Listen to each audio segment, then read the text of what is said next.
The Science of Getting Rich by Wallace D. Wattles. Preface. This book is pragmatical, not philosophical. A practical manual, not a treatise upon theories.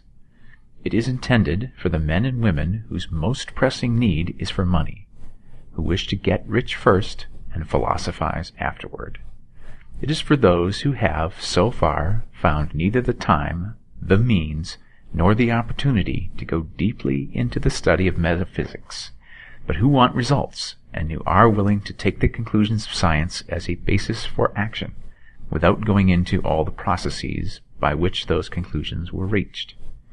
It is expected that the reader will take the fundamental statements upon faith, just as he would take statements concerning a law of electrical action if they were promulgated by a Marconi or an Edison, and, taking the statements upon faith, that he will prove their truth by acting upon them without fear or hesitation.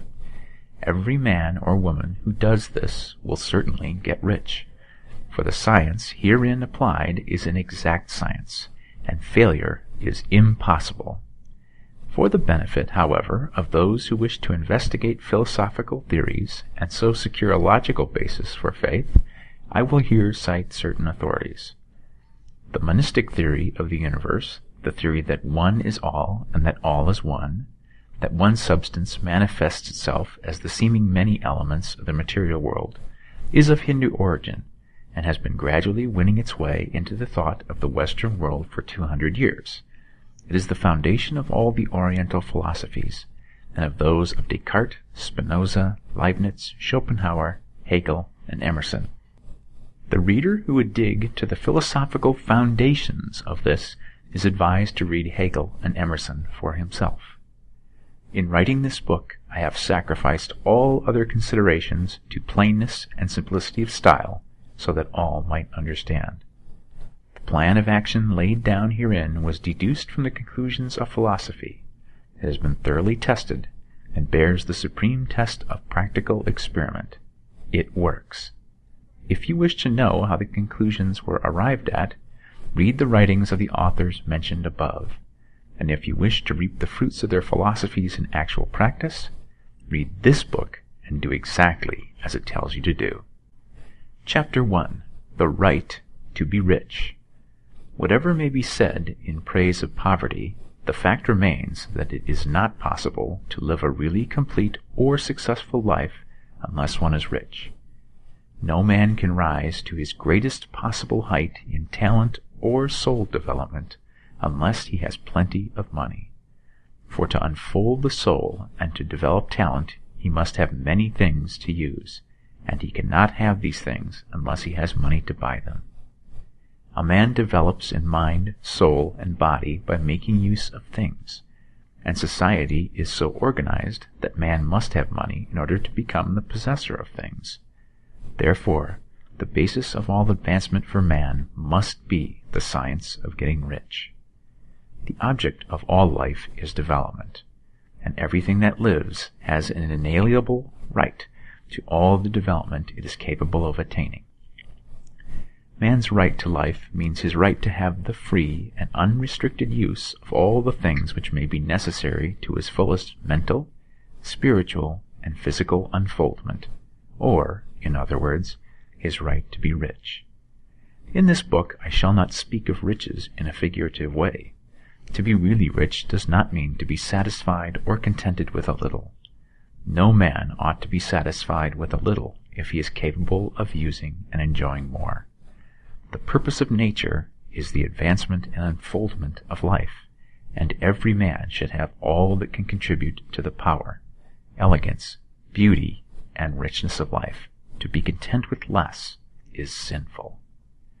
The man who owns all he wants for the living of all the life he is capable of living is rich, and no man who has not plenty of money can have all he wants. Life has advanced so far and become so complex that even the most ordinary man or woman requires a great amount of wealth in order to live in a manner that even approaches completeness. Every person naturally wants to become all that they are capable of becoming. This desire to realize innate possibilities is inherent in human nature. We cannot help wanting to be all that we can be, Success in life is becoming what you want to be. You can become what you want to be only by making use of things, and you can only have the free use of things only as you become rich enough to buy them. To understand the science of getting rich is therefore the most essential of all knowledge. There is nothing wrong in wanting to get rich. The desire for riches is really the desire for a richer, fuller, and more abundant life. And that desire is praiseworthy. The man who does not desire to live more abundantly is abnormal, and so the man who does not desire to have money enough to buy all he wants is abnormal. There are three motives for which we live. We live for the body, we live for the mind, and we live for the soul. No one of these is better or holier than the other. All are alike desirable, and no one of the three, body, mind, or soul, can live fully if either of the others is cut short of full life and expression. It is not right or noble to live only for the soul and deny mind or body, and it is wrong to live for the intellect and deny body or soul. We are all acquainted with the loathsome consequences of living for the body and denying both mind and soul, and we see that real life means the complete expression of all that man can give forth through body, mind, and soul. Whatever he can say, no man can be really happy or satisfied unless his body is living fully in every function, and unless the same is true of his mind and his soul. Wherever there is unexpressed possibility, or function not performed, there is unsatisfied desire. Desire is possibility seeking expression, or function seeking performance. Men cannot live fully in body without good food, comfortable clothing, and warm shelter, and without freedom from excessive toil.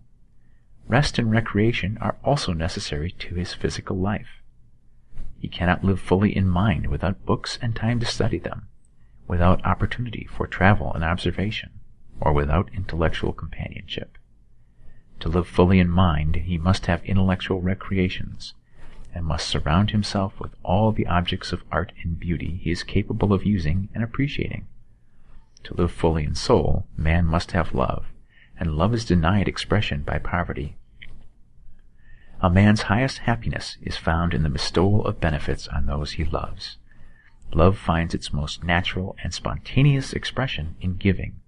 The man who has nothing to give cannot fill his place as husband or father, as a citizen, or as a man. It is in the use of material things that a man finds full life for his body, develops his mind, and unfolds his soul. It is therefore of supreme importance to him that he should be rich. It is perfectly right that you should desire to be rich. If you are a normal man or woman, you cannot help doing so. It is perfectly right that you should give your best attention to the science of getting rich, for it is the noblest and most necessary of all studies. If you neglect this study, you are derelict in your duty to yourself, to God, and humanity, for you can render to God and humanity no greater service than to make the most of yourself. Chapter 2. There is a science of getting rich. There is a science of getting rich, and it is an exact science, like algebra or arithmetic. There are certain laws which govern the process of acquiring riches.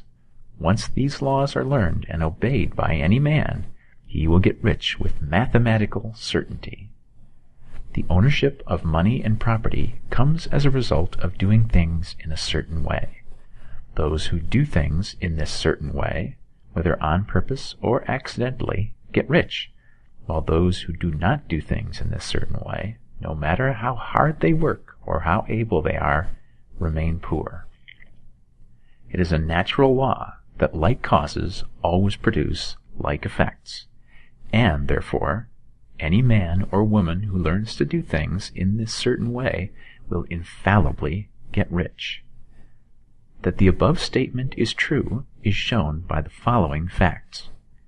Getting rich is not a matter of environment, for, if it were, all the people in a certain neighborhood would become wealthy. The people of one city would all be rich, while those in other towns would all be poor. Or the inhabitants of one state would roll in wealth, while those of an adjoining state would be in poverty. But everywhere we see rich and poor living side by side, in the same environment, and often engaged in the same vocations. When two men are in the same locality and in the same business, and one gets rich while the other remains poor, it shows that getting rich is not, primarily, a matter of environment. Some environments may be more favorable than others, but when two men in the same business are in the same neighborhood, and one gets rich while the other fails, it indicates that getting rich is the result of doing things in a certain way. And further, the ability to do things in this certain way is not due solely to the possession of talent, for many people who have great talent remain poor, while others who have very little talent get rich. Studying the people who have got rich, we find that they are an average lot in all respects, having no greater talents and abilities than other men. It is evident that they do not get rich because they possess talents and abilities that other men have not, but because they happen to do things in a certain way. Getting rich is not the result of saving or thrift. Many very penurious people are poor, while free spenders often get rich. Nor is getting rich due to doing things which others fail to do, for two men in the same business often do almost exactly the same things, and one gets rich while the other remains poor or becomes bankrupt. From all these things, we must come to the conclusion that getting rich is the result of doing things in a certain way. If getting rich is the result of doing things in a certain way, and if like causes always produce like effects, then any man or woman who can do things in that way can become rich, and the whole matter is brought within the domain of exact science. The question arises here whether this certain way may not be so difficult that only a few may follow it. This cannot be true, as we have seen, so far as natural ability is concerned. Talented people get rich, and blockheads get rich. Intellectually brilliant people get rich, and very stupid people get rich. Physically strong people get rich, and weak and sickly people get rich. Some degree of ability to think and understand is, of course, essential. But in so far natural ability is concerned, any man or woman who has sense enough to read and understand these words can certainly get rich. Also, we have seen that it is not a matter of environment. Location counts for something. One would not go to the heart of the Sahara and expect to do successful business. Getting rich involves the necessity of dealing with men, and of being where there are people to deal with. And if these people are inclined to deal in the way you want to deal, so much the better. But that is about as far as environment goes. If anybody else in your town can get rich, so can you. And if anybody else in your state can get rich, so can you. Again, it is not a matter of choosing some particular business or profession. People get rich in every business and in every profession, while their next-door neighbors in the same vocation remain in poverty. It is true that you will do best in a business which you like, and which is congenial to you. And if you have certain talents which are well developed, you will do best in a business which calls for the exercise of those talents.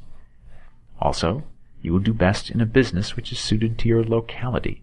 An ice cream parlor would do better in a warm climate than in Greenland, and a salmon fishery will succeed better in the Northwest than in Florida, where there are no salmon. But aside from these general limitations, getting rich is not dependent upon your engaging in some particular business, but upon your learning to do things in a certain way. If you are now in business, and anybody else in your locality is getting rich in the same business, while you are not getting rich, it is because you are not doing things in the same way that the other person is doing them. No one is prevented from getting rich by lack of capital. True, as you get capital, the increase becomes more easy and rapid, but one who has capital is already rich, and does not need to consider how to become so. No matter how poor you may be, if you begin to do things in a certain way, you will begin to get rich, and you will begin to have capital. The getting of capital is a part of the process of getting rich, and it is a part of the result which invariably follows the doing of things in a certain way. You may be the poorest man on the continent, and be deeply in debt. You may have neither friends, influence, nor resources. But if you begin to do things in this certain way, you must infallibly begin to get rich, for like causes must produce like effects. If you have no capital, you can get capital. If you are in the wrong business, you can get into the right business. If you are in the wrong location, you can go to the right location. And you can do so by beginning in your present business and in your present location to do things in the certain way which causes success. Chapter 3. Is opportunity monopolized? No man is kept poor because opportunity has been taken away from him, because other people have monopolized the wealth and have put a fence around it. You may be shut off from engaging in business in certain lines, but there are other channels open to you. Probably it would be hard for you to get control of any of the great railroad systems. That field is pretty well monopolized. But the electric railway business is still in its infancy and offers plenty of scope for enterprise, and it will be but a few years until traffic and transportation through the air will become a great industry, and in all its branches will give employment to hundreds of thousands and perhaps millions of people. Why not turn your attention to the development of aerial transportation, instead of competing with J. Hill and others for a chance in the steam railway world? It is quite true that if you are a workman in the employ of the Steel Trust, you have very little chance of becoming the owner of the plant in which you work. But it is also true that if you will commence to act in a certain way, you can soon leave the employ of the Steel Trust. You can buy a farm of from 10 to 40 acres and engage in business as a producer of foodstuffs. There is great opportunity at this time for men who will live upon small tracts of land and cultivate the same intensively. Such men will certainly get rich. You may say that it is impossible for you to get the land, but I am going to prove to you that it is not impossible, and that you can certainly get a farm if you will go to work in a certain way. At different periods, the tide of opportunity sets in different directions, according to the needs of the whole, and the particular stage of social evolution which has been reached. At present, in America, it is setting toward agriculture and the allied industries and professions. Today, opportunity is open before the factory worker in his line. It is open before the businessman who supplies the farmer more than for the one who supplies the factory worker, and before the professional man who waits upon the farmer more than before the one who serves the working class. There is abundance of opportunity for the man who will go with the tide instead of trying to swim against it. So the factory workers, either as individuals or as a class, are not deprived of opportunity. The workers are not being kept down by their masters. They are not being ground by the trusts and combinations of capital. As a class, they are where they are because they do not do things in a certain way. If the workers of America chose to do so, they could follow the example of their brothers in Belgium and other countries, and establish great department stores and cooperative industries. They could elect men of their own class to office and pass laws favoring the development of such cooperative industries, and in a few years they could take peaceable possession of the industrial field. The working class may become the master class whenever they will begin to do things in a certain way. The law of wealth is the same for them as it is for all others. This they must learn, and they will remain where they are as long as they continue to do as they do. The individual worker, however, is not held down by the ignorance or the mental slothfulness of his class. He can follow the tide of opportunity to riches, and this book will tell him how. No one is kept in poverty by a shortness in the supply of riches. There is more than enough for all. A palace as large as the Capitol at Washington might be built for every family on earth from the building materials in the United States alone. And under intense cultivation, this country would produce wool, cotton, linen, and silk enough to clothe each person in the world finer than Solomon was arrayed in all his glory, together with food enough to feed them all luxuriously. The visible supply is practically inexhaustible, and the invisible supply really is inexhaustible. Everything you see on earth is made from one original substance, out of which all things proceed. New forms are constantly being made, and older ones are dissolving, but all are shapes assumed by one thing. There is no limit to the supply of formless stuff or original substance. The universe is made out of it, but it was not all used in making the universe.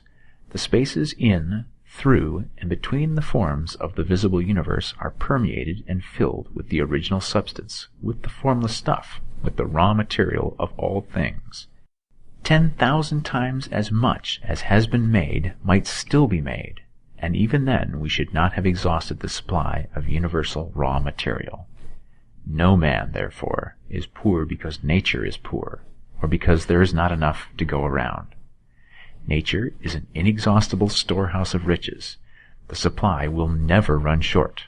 Original substance is alive with creative energy and is constantly producing more forms. When the supply of building material is exhausted, more will be produced. When the soil is exhausted so that foodstuffs and materials for clothing will no longer grow upon it, it will be renewed, or more soil will be made. When all the gold and silver has been dug from the earth, if man is still in such a stage of social development that he needs gold and silver, more will be produced from the formless. The formless stuff responds to the needs of man. It will not let him be without any good thing.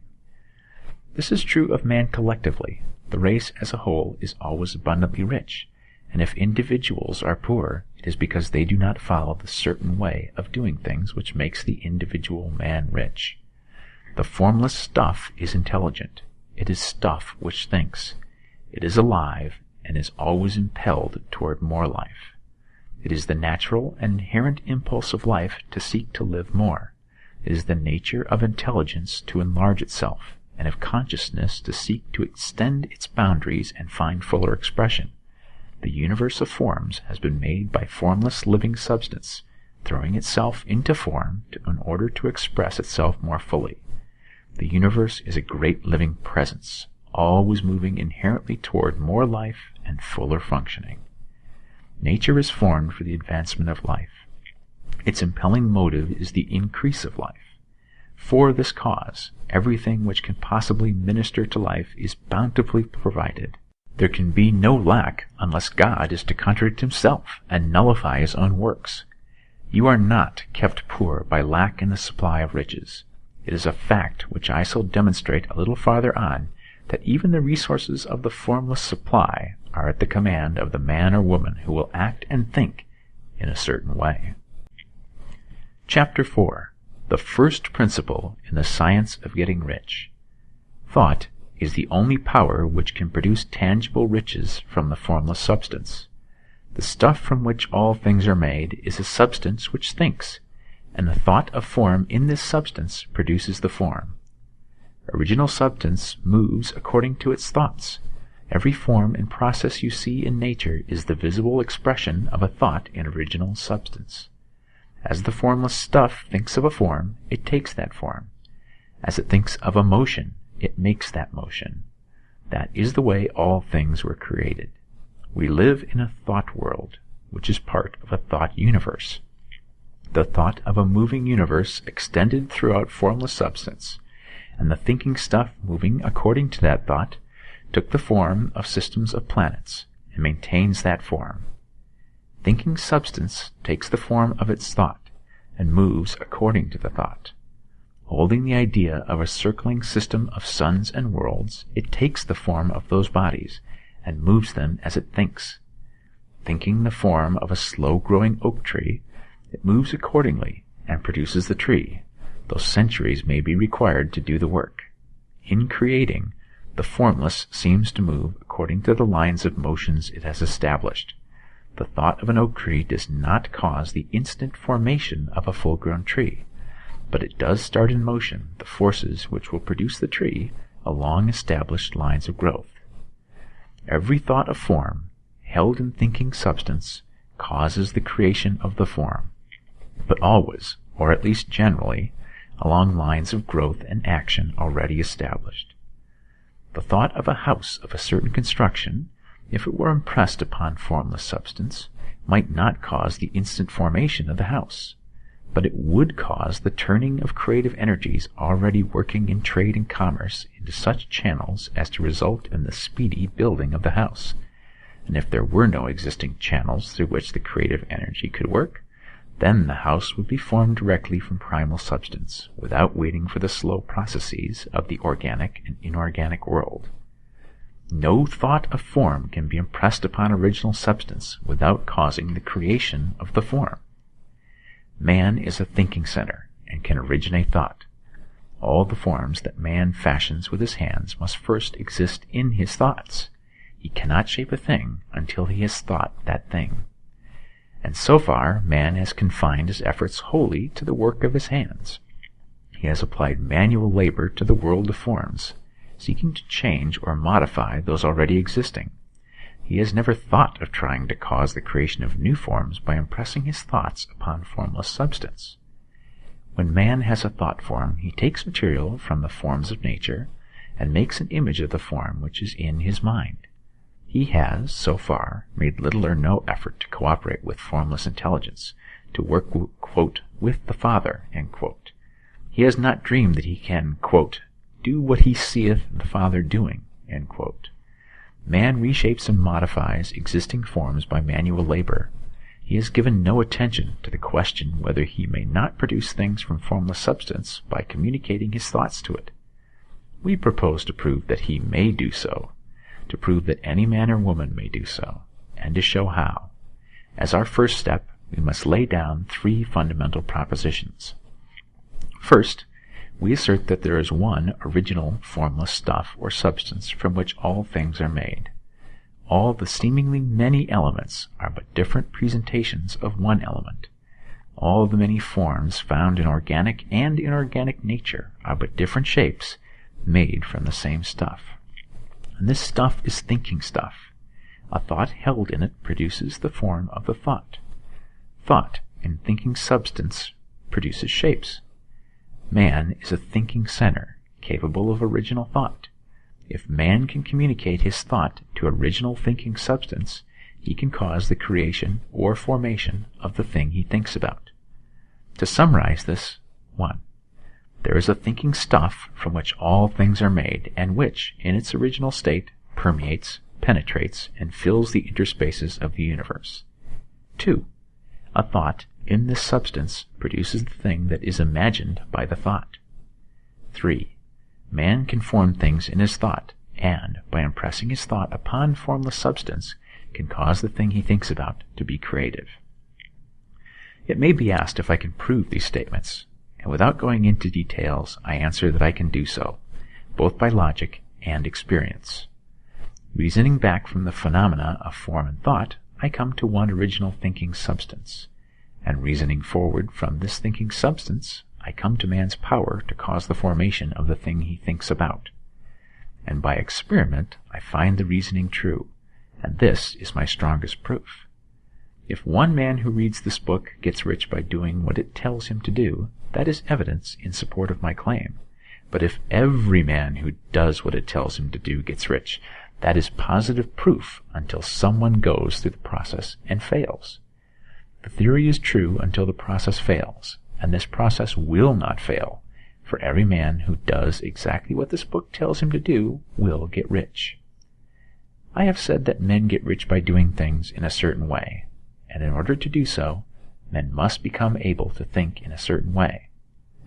A man's way of doing things is the direct result of the way he thinks about things. To do things in a way you want to do them, you will have to acquire the ability to think the way you want to think. This is the first step towards getting rich. To think what you want to think is to think truth, regardless of appearances. Every man has the natural and inherent power to think what he wants to think, but it requires far more effort to do so than it does to think the thoughts which are suggested by appearances. To think according to appearances is easy. To think truth, regardless of appearances, is laborious and requires the expenditure of more power than any other work man is called upon to perform. There is no labor from which most people shrink as they do from that of sustained and consecutive thought. It is the hardest work in the world. This is especially true when truth is contrary to appearances. Every appearance in the visible world tends to produce a corresponding form in the mind which observes it, and this can only be prevented by holding the thought of the truth. To look upon the appearance of disease will produce the form of disease in your own mind, and ultimately in your body, unless you hold the thought of the truth, which is that there is no disease. It is only an appearance, and the reality is health. To look upon the appearances of poverty will produce corresponding forms in your own mind, unless you hold to the truth that there is no poverty, there is only abundance. To think health when surrounded by the appearances of disease, or to think riches when in the midst of appearances of poverty, requires power. But he who acquires this power becomes a master mind. He can conquer fate. He can have what he wants. This power can only be acquired by getting hold of the basic fact which is behind all appearances. And the fact is that there is one thinking substance, from which and by which all things are made. Then we must grasp the truth that every thought held in this substance becomes a form, and that man can so impress his thoughts upon it as to cause them to take form and become visible things. When we realize this, we lose all doubt and fear, for we know that we can create what we want to create, we can get what we want to have, and can become what we want to be. As a first step toward getting rich, you must believe the three fundamental statements given previously in this chapter, and in order to emphasize them, I repeat them here. 1. There is a thinking stuff from which all things are made, and which, in its original state, permeates, penetrates, and fills the interspaces of the universe. 2. A thought in this substance produces the thing that is imaged by the thought. 3. Man can form things in his thought and, by impressing his thought upon formless substance, can cause the thing he thinks about to be created. You must lay aside all other concepts of the universe than this monistic one, and you must dwell upon this until it is fixed in your mind and has become your habitual thought. Read these creed statements over and over again, fix every word upon your memory, and meditate upon them until you firmly believe what they say. If a doubt comes to you, cast it aside as a sin. Do not listen to arguments against this idea. Do not go to churches or lectures where a contrary concept of things is taught or preached. Do not read magazines or books which teach a different idea. If you get mixed up in your faith, all your efforts will be in vain. Do not ask why these things are true, nor speculate as to how they can be true. Simply take them on trust. The science of getting rich begins with the absolute acceptance of this faith. Chapter 5. Increasing Life. You must get rid of the last vestige of the old idea that there is a deity whose will it is that you should be poor, or whose purposes may be served by keeping you in poverty. The intelligent substance which is all, and in all, and which lives in all, and lives in you, is a consciously living substance. Being a consciously living substance, it must have the nature and inherent desire of every living intelligence for increase of life. Every living thing must continually seek for the enlargement of its life, because life, in the mere act of living, must increase itself. A seed, dropped into the ground, springs into activity, and in the act of living produces 100 more seeds. Life, by living, multiplies itself. It is forever becoming more. It must do so if it continues to be at all. Intelligence is under the same necessity for continuous increase. Every thought we think makes it necessary for us to think another thought. Consciousness is continually expanding. Every fact we learn leads us to the learning of another fact. Knowledge is continually increasing. Every talent we cultivate brings to the mind the desire to cultivate another talent. We are subject to the urge of life, seeking expression, which ever drives us on to know more, to do more, and to be more. In order to know more, do more, and be more, we must have more. We must have things to use, for we learn and do and become only by using things. We must get rich so that we can live more.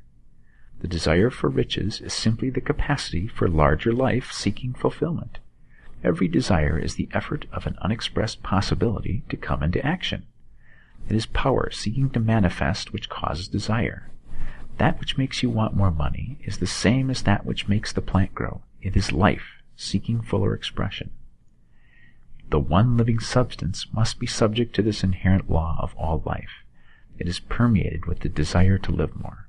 That is why it is under the necessity of creating things. The one substance desires to live more in you. Hence it wants you to have all the things you can use. It is the desire of God that you should get rich. He wants you to get rich because he can express himself better through you if you have plenty of things to use in giving him expression.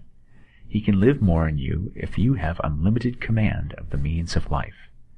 The universe desires you to have everything you want to have. Nature is friendly to your plans. Everything is naturally for you. Make up your mind that this is true. It is essential, however, that your purpose should harmonize with the purpose that is in all. You must want real life, not mere pleasure of sensual gratification. Life is the performance of function, and the individual really lives only when he performs every function, physical, mental, and spiritual, of which he is capable without excess in any. You do not want to get rich in order to live swinishly for the gratification of animal desires. That is not life. But the performance of every physical function is a part of life, and no one lives completely who denies the impulses of the body a normal and healthful expression. You do not want to get rich solely to enjoy mental pleasures, to get knowledge, to gratify ambition, to outshine others, to be famous. All of these are a legitimate part of life, but the man who lives for the pleasures of the intellect alone will only have a partial life, and he will never be satisfied with his lot. You do not want to get rich solely for the good of others, to lose yourself for the salvation of mankind, to experience the joys of philanthropy and sacrifice. The joys of the soul are only a part of life, and they are no better or nobler than any other part. You want to get rich in order that you may eat, drink, and be merry when it is time to do these things, in order that you may surround yourself with beautiful things, see distant lands, feed your mind, and develop your intellect, in order that you may love men and do kind things, and be able to play a good part in helping the world to find truth. But remember that extreme altruism is no better and no nobler than extreme selfishness. Both are mistakes. Get rid of the idea that God wants you to sacrifice yourself to others, and that you can secure his favor by doing so. God requires nothing of the kind. What he wants is that you should make the most of yourself, for yourself, and for others. And you can help others more by making the most of yourself than in any other way. You can make the most of yourself only by getting rich, so it is right and praiseworthy that you should give your first and best thought to the work of acquiring wealth. Remember, however, that the desire of substance is for all, and its movements must be for more life to all. It cannot be made to work for less life to any, because it is equally in all, seeking riches and life. Intelligent substance will make things for you, but it will not take things away from someone else and give them to you. You must get rid of the thought of competition. You are to create, not to compete for what is already created. You do not have to take anything away from anyone. You do not have to drive sharp bargains. You do not have to cheat or to take advantage. You do not need to let any man work for you for less than he earns. You do not have to covet the property of others or to look at it with wishful eyes. No man has anything of which you cannot have the like, and that without taking what he has away from him. You are to become a creator, not a competitor. You are going to get what you want, but in such a way that when you get it, every other man will have more than he has now. I am aware that there are men who get a vast amount of money by proceeding in direct opposition to the statements in the paragraph above, and may add a word of explanation here. Men of the plutocratic type who become very rich do so sometimes purely by their extraordinary ability on the plane of competition, and sometimes they unconsciously relate themselves to substance in its great purposes and movements for the general racial upbuilding through industrial evolution. Rockefeller, Carnegie, Morgan, and the rest have been the unconscious agents of the supreme in the necessary work of systematizing and organizing productive industry, and in the end, their work will contribute immensely toward increased life for all. Their day is nearly over. They have organized production, and will soon be succeeded by the agents of the multitude who will organize the machinery of distribution. The multimillionaires are like the monster reptiles of the prehistoric eras. They play a necessary part in the evolutionary process, but the same power which produced them will dispose of them, and it is well to bear in mind that they have never been really rich. A record of the private lives of most of this class will show that they have been really the most abject and wretched of the poor. Riches secured on the competitive plane are never satisfactory and permanent. They are yours today, and another's tomorrow. Remember, if you are to become rich in a scientific and certain way, you must rise entirely out of the competitive thought. You must never think for a moment that the supply is limited. Just as soon as you begin to think that all the money is being cornered and controlled by bankers and others, and that you must exert yourself to get laws passed to stop this process and so on, in that moment you drop into the competitive mind, and your power to cause creation is gone for the time being. And what is worse, you will probably arrest the creative movements you have already instituted. Know that there are countless millions of dollars worth of gold in the mountains of the earth not yet brought to light, and know that if it were not, more would be created from thinking substance to supply your needs. Know that the money you need will come, even if it is necessary for 1,000 men to be led to the discovery of new gold mines tomorrow. Never look at the visible. Look always at the limitless riches in formless substance, and know that they are coming to you as fast as you can receive and use them. Nobody, by cornering the visible supply, can prevent you from getting what is yours. So never allow yourself to think for an instant that all the best building spots will be taken before you get ready to build your house, unless you hurry. Never worry about the trusts and combines and get anxious for fear they will soon come to own the whole earth. Never get afraid that you will lose what you want because some other person beats you to it. That cannot possibly happen. You are not seeking anything that is possessed by anybody else. You are causing what you want to be created from formless substance, and the supply is without limits. Stick to the formulated statement. 1. There is a thinking stuff from which all things are made, and which, in its original state, permeates, penetrates, and fills the interspaces of the universe. 2. A thought in this substance produces the thing that is imaged by the thought. 3.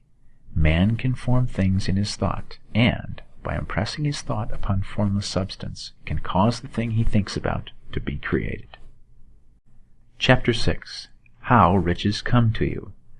When I say that you do not have to drive sharp bargains, I do not mean that you do not have to drive any bargains at all, or that you are above the necessity for having any dealings with your fellow men. I mean that you will not need to deal with them unfairly. You do not have to get something for nothing, but can give to every man more than you take from him. You cannot give every man more in cash value than you can take from him, but you can give him more in use value than the cash value of the thing you take from him. The paper, ink, and other material in this book may not be worth the money you pay for it, but if the ideas suggested by it bring you thousands of dollars, you have not been wronged by those who sold it to you. They have given you a great use value for a small cash value. Let us suppose that I own a picture by one of the great artists, which, in any civilized community, is worth thousands of dollars. I take it to Baffin Bay, and by salesmanship induce an Eskimo to give a bunch of furs worth $500 for it. I have really wronged him, for he has no use for the picture. It has no use value to him. It will not add to his life. But suppose I give him a gun worth $50 for his furs. Then he has made a good bargain. He has use for the gun. It will get him many more furs and much food. It will add to his life in every way. It will make him rich. When you rise from the competitive to the creative plane, you can scan your business transactions very strictly. And if you are selling any man anything which does not add more to his life than the thing he gave you in exchange, you can afford to stop it. You do not have to beat anybody in business. And if you are in a business which does beat people, get out of it at once. Give every man more in use value than you take from him in cash value. Then you are adding to the life of the world by every business transaction. If you have people working for you, you must take from them more in cash value than you pay them in wages. But you can so organize your business that it will be filled with the principle of advancement, and so that each employee who wishes to do so may advance a little every day. You can make your business do for your employees what this book is doing for you. You can so conduct your business that it will be a sort of ladder by which every employee who will take the trouble may climb to riches himself, and, given the opportunity, if you will not do so, it is not your fault. And, finally, because you are to cause the creation of your riches from formless substance which permeates all your environment, it does not follow that they are to take shape from the atmosphere and come into being before your very eyes. If you want a sewing machine, for instance, I do not mean to tell you that you are to impress the thought of a sewing machine on thinking substance until the machine is formed without hands in the room where you sit or elsewhere. But if you want a sewing machine, hold the mental image of it with the most positive certainty that it is being made or is on its way to you. After once forming the thought, have the most absolute and unquestioning faith that the sewing machine is coming. Never think of it or speak of it in any other way than as being sure to arrive. Claim it as already yours. It will be brought to you by the power of the Supreme Intelligence, acting upon the minds of men. If you live in Maine, it may be that a man will be brought from Texas or Japan to engage in some transaction which will result in your getting what you want. If so, the whole matter will be as much to that man's advantage as it is to yours. Do not forget for a moment that the thinking substance is through all, in all, communicating with all, and can influence all. The desire of thinking substance for fuller life and better living has caused the creation of all the sewing machines already made, and it can cause the creation of millions more, and will, whenever men set in motion by desire and faith, and by acting in a certain way. You can certainly have a sewing machine in your house, and it is just as certain that you can have any other thing, or things which you want, and which you will use for the advancement of your own life and the lives of others. You need not hesitate about asking largely. Quote, "It is your Father's pleasure to give you the kingdom," end quote, said Jesus. Original substance wants to live all that is possible in you, and wants you to have all that you can or will use for the living of the most abundant life. If you fix upon your consciousness the fact that the desire you feel for the possession of riches is one with the desire of omnipotence for more complete expression, your faith becomes invincible.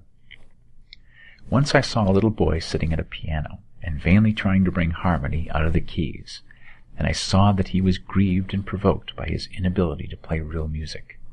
I asked him the cause of his vexation, and he answered, "I can feel the music in me, but I can't make my hands go right." The music in him was the urge of original substance, containing all the possibilities of all life. All there is of music was seeking expression through the child.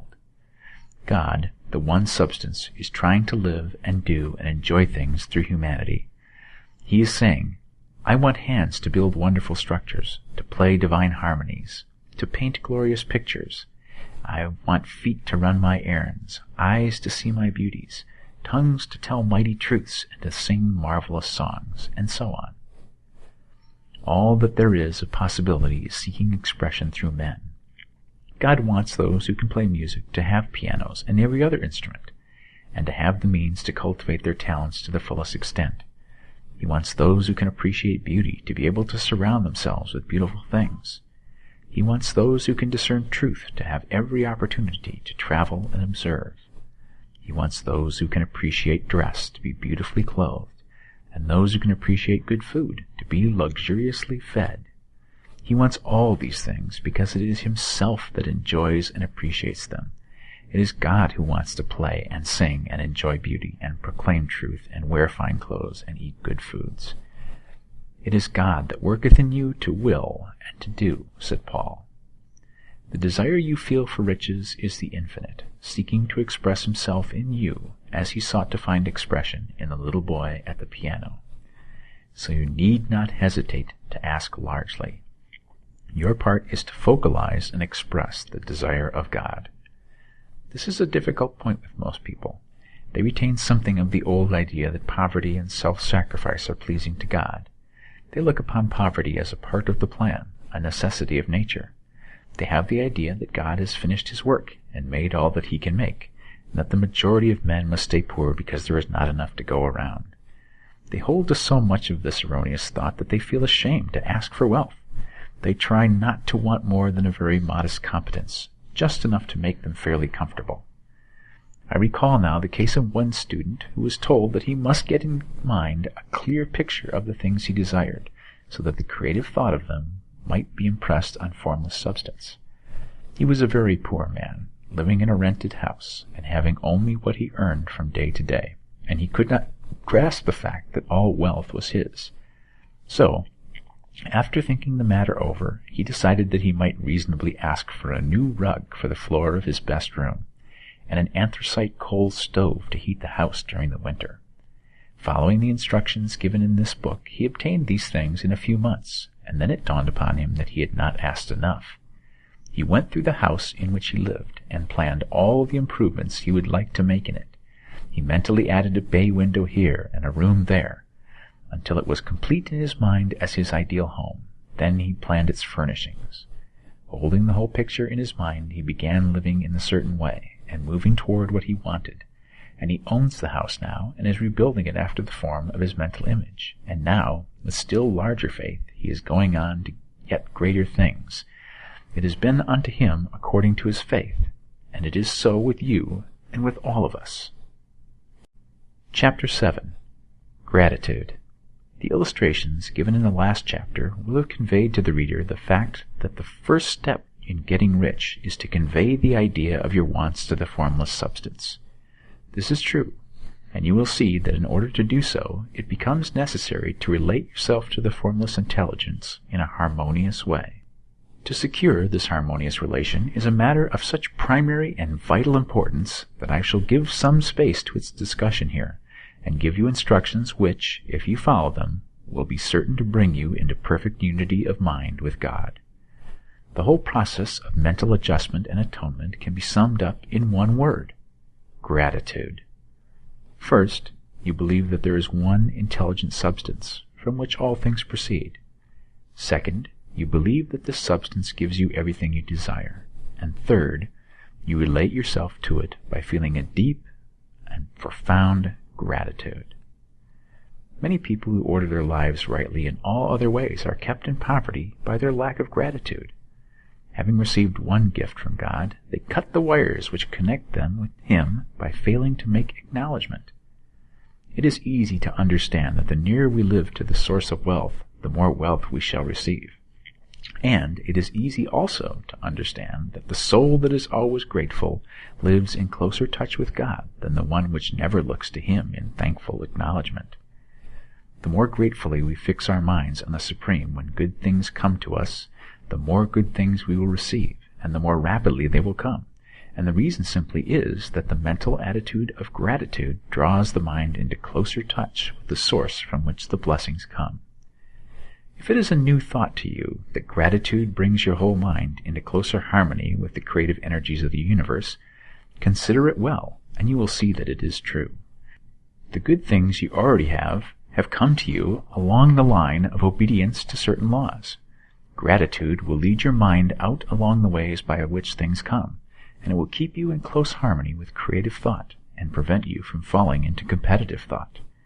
Gratitude alone can keep you looking toward the all, and prevent you from falling into the error of thinking of the supply as limited, and to do that would be fatal to your hopes. There is a law of gratitude, and it is absolutely necessary that you should observe the law, if you are to get the results you seek.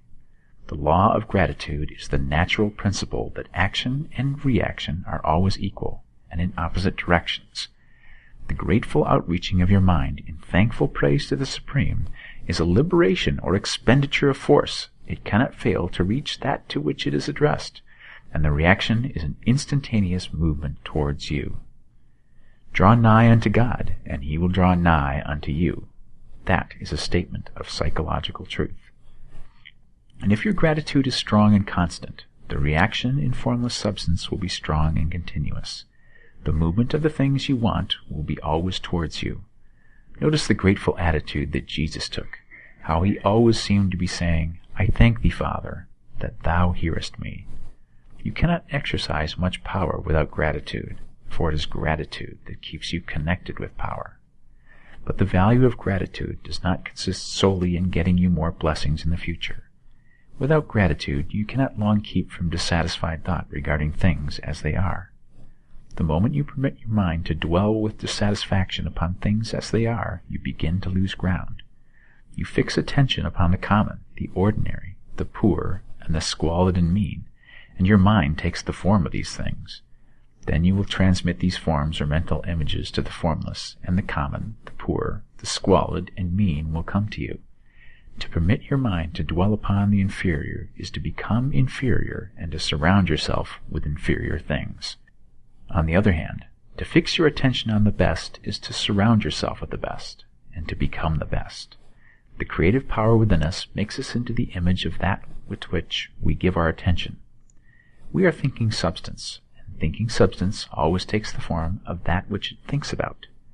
The grateful mind is constantly fixed upon the best, therefore it tends to become the best. It takes the form or character of the best, and will receive the best. Also, faith is born of gratitude. The grateful mind continually expects good things, and expectation becomes faith. The reaction of gratitude upon one's own mind produces faith, and every outgoing wave of grateful thanksgiving increases faith.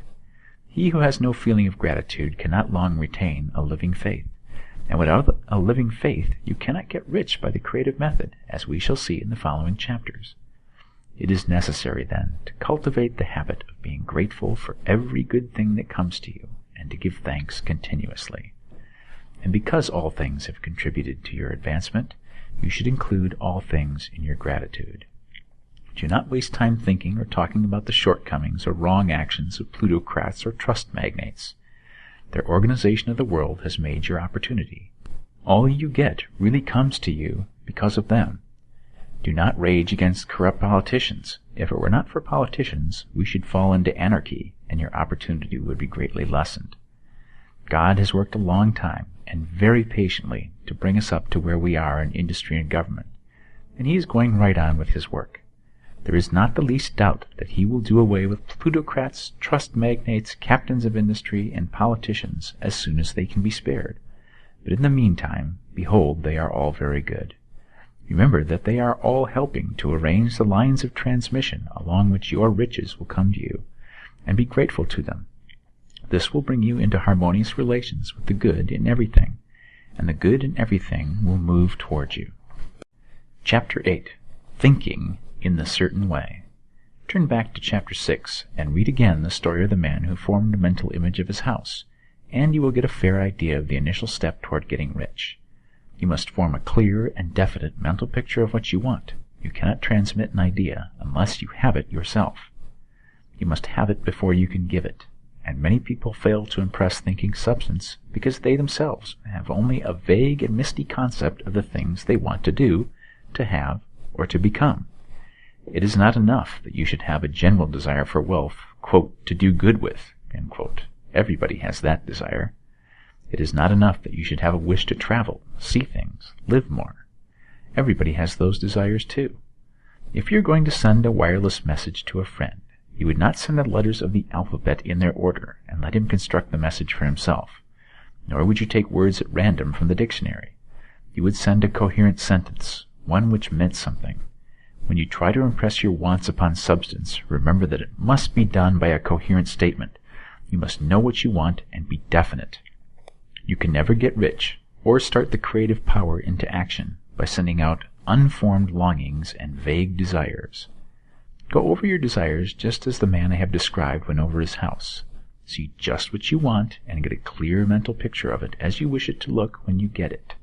That clear mental picture you must have continually in mind, as the sailor has in mind the port towards which he is sailing the ship. You must keep your face toward it at all time.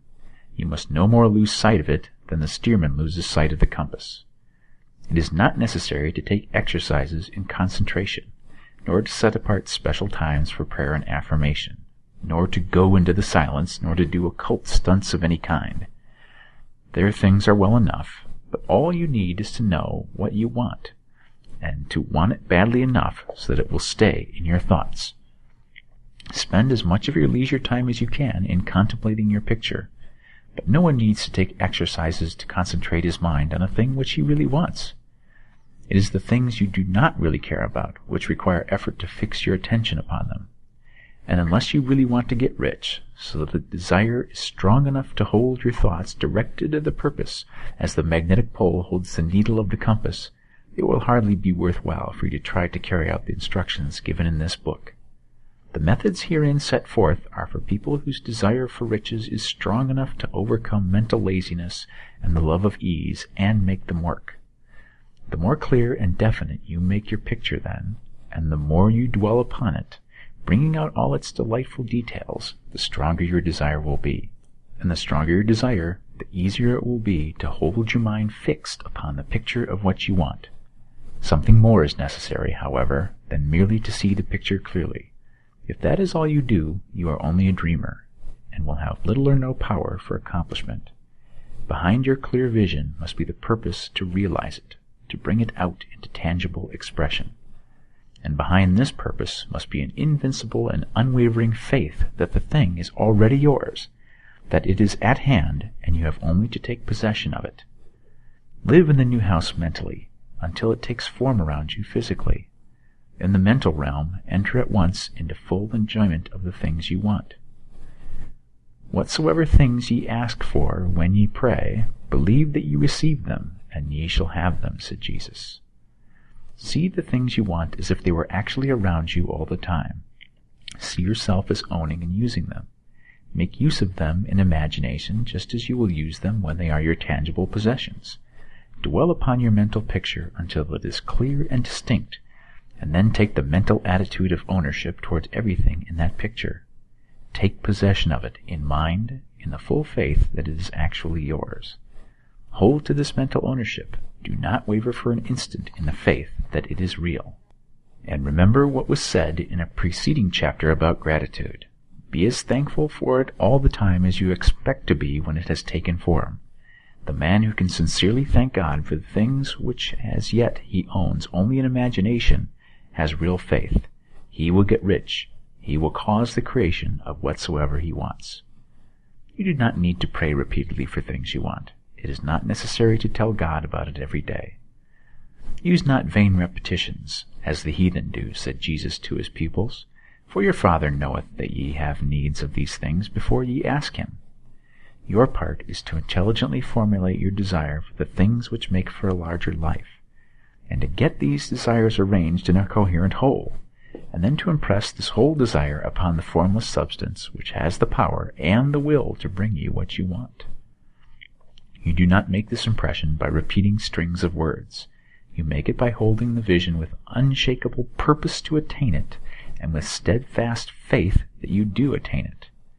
The answer to prayer is not according to your faith while you are talking, but according to your faith while you are working.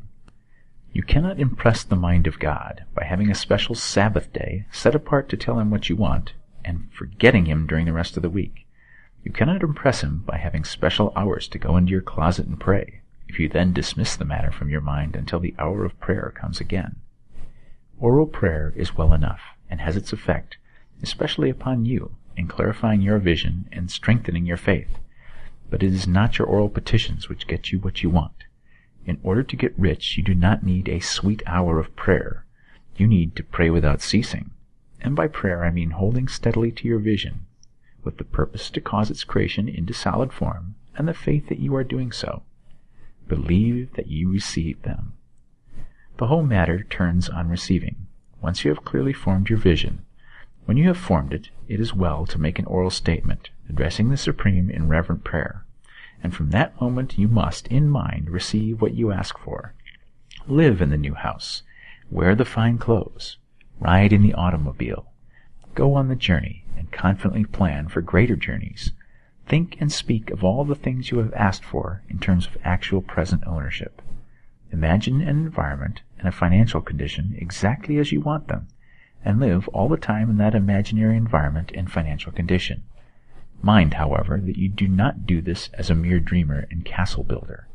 Hold to the faith that the imaginary is being realized, and to the purpose to realize it. Remember that it is faith and purpose in the use of the imagination which make the difference between the scientist and the dreamer. And having learned this fact, it is here that you must learn the proper use of the will.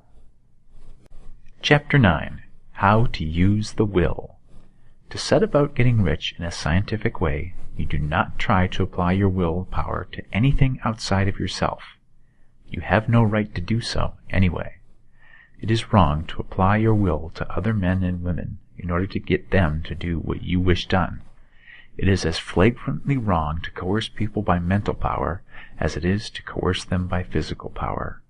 If compelling people by physical force to do things for you reduces them to slavery, compelling them by mental means accomplishes exactly the same thing. The only difference is in methods. If taking things from people by physical force is robbery, then taking things by mental force is robbery too. There is no difference in principle. You have no right to use your willpower upon another person, even for his own good, for you do not know what is for his good.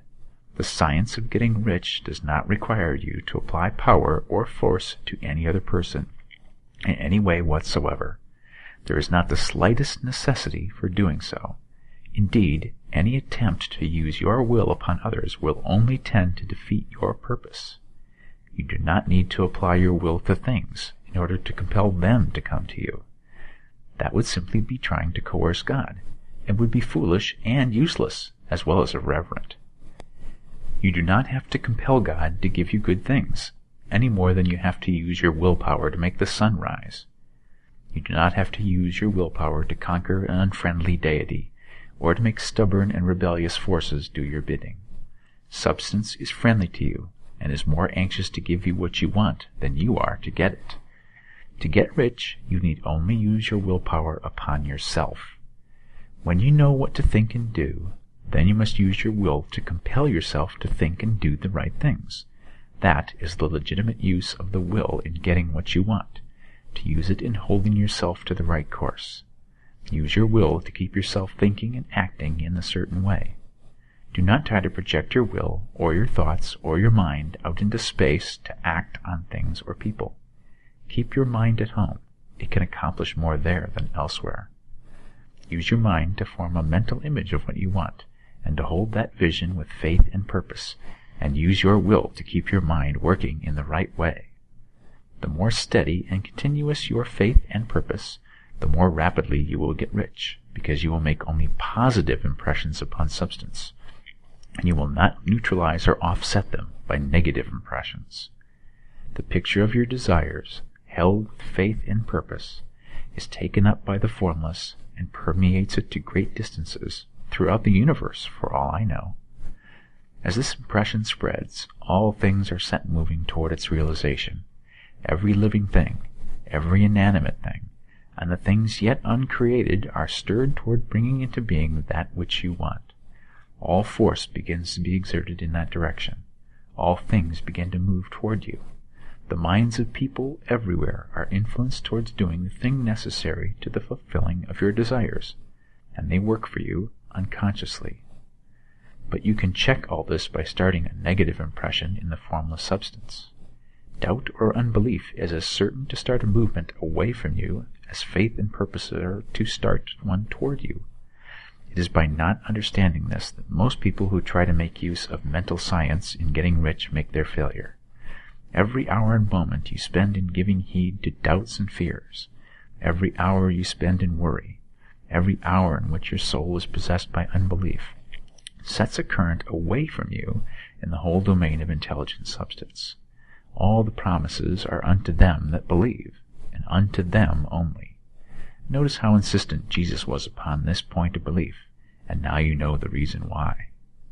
Since belief is all important, it behooves you to guard your thoughts, and as your beliefs will be shaped to a very great extent by the things you observe and think about, it is important that you should command your attention.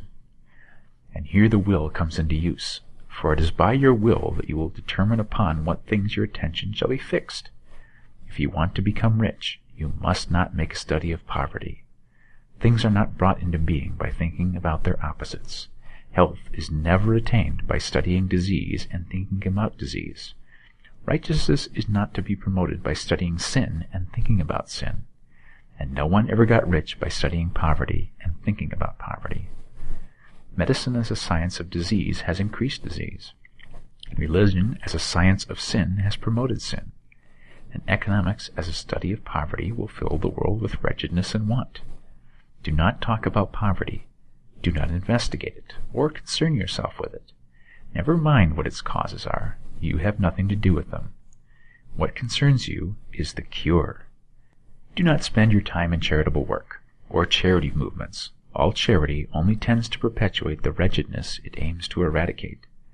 I do not say that you should be hard-hearted or unkind, and refuse to hear the cry of need. But you must not try to eradicate poverty in any of the conventional ways. Put poverty behind you, and put all that pertains to it behind you, and make good. Get rich. That is the best way you can help the poor. And you cannot hold the mental image which is to make you rich if you fill your mind with pictures of poverty. Do not read books or papers which give circumstantial accounts of the wretchedness of the tenement dwellers, of the horrors of child labor, and so on. Do not read anything which fills your mind with gloomy images of want and suffering. You cannot help the poor in the least by knowing about these things, and the widespread knowledge of them does not tend at all to do away with poverty. What tends to do away with poverty is not the getting of pictures of poverty into your mind, but getting pictures of wealth into the minds of the poor. You are not deserting the poor in their misery when you refuse to allow your mind to be filled with pictures of that misery.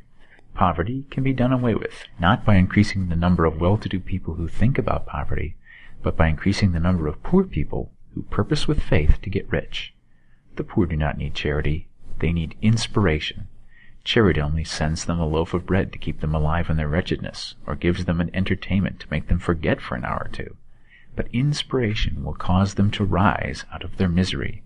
If you want to help the poor, demonstrate to them that they can become rich. Prove it by getting rich yourself. The only way in which poverty will ever be banished from this world is by getting a large and constantly increasing number of people to practice the teachings of this book. People must be taught to become rich by creation, not by competition. Every man who becomes rich by competition throws down behind him the ladder by which he rises, and keeps others down. But every man who gets rich by creation opens a way for thousands to follow him, and inspires them to do so. You are not showing hardness of heart or an unfeeling disposition when you refuse to pity poverty, see poverty, read about poverty, or think or talk about it, or to listen to those who do talk about it. Use your willpower to keep your mind off the subject of poverty, and to keep it fixed with faith and purpose on the vision of what you want. Chapter 10. Further Use of the Will. You cannot retain a true and clear vision of wealth if you are constantly turning your attention to opposing pictures, whether they be external or imagery. Do not tell of your past troubles of a financial nature, if you have had them. Do not think of them at all. Do not tell of the poverty of your parents or the hardships of your early life. To do any of these things is to mentally class yourself with the poor for the time being, and it will certainly check the movement of things in your direction. Let the dead bury their dead, as Jesus said. Put poverty and all things that pertain to poverty completely behind you. You have accepted a certain theory of the universe as being correct, and are resting all your hopes of happiness on its being correct. And what can you gain by giving heed to conflicting theories? Do not read religious books which tell you that the world is soon coming to an end, and do not read the writings of muckrakers and pessimistic philosophers who tell you that it is going to the devil. The world is not going to the devil. It is going to God. It is wonderful becoming.